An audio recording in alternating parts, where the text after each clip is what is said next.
The universal dialect.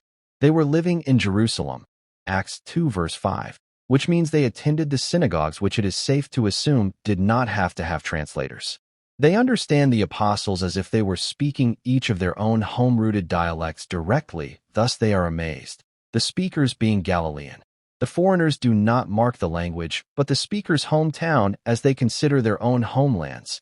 In contrast regarding this event, note, a dialect has to do with phraseology and terminology. Look up dialect. Also see in the Interlinear Bible dialecto, and the Analytical Lexicon Greek New Testament, dialectos. So, they understood not only the language but the dialect of their speech because of their use of words, another reason for them to be excited and amazed. Their different dialects did not matter except that they were united in this one dialect, a universal dialect. So, they were not that different from each other, thus the gift of the Holy Spirit later fittingly makes them unite even more. Truth has one universal dialect which is witnessed in the speech of the gifted.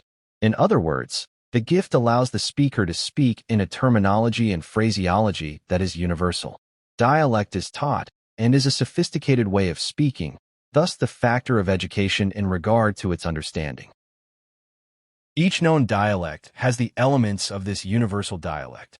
It makes sense, then, that the uneducated reacted the way they did, saying that the apostles were drunk, because intoxication affects the power of speech, and terminology is temporarily altered.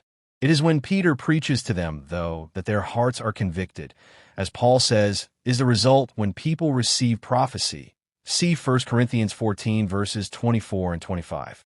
1 Corinthians 14 verse 23 goes with Acts 2 verse 13. The rest of the people, those who scoffed, did so because they could not understand the speech of the apostles, which was tainted with the understanding of the language of angels. Basically, the gifted believer receives the mysteries from God in the language of the angels. Comprehending this language is a gift. He then speaks or writes this comprehension from the understanding he gained from God. The gift is to speak this language, to express it in human words.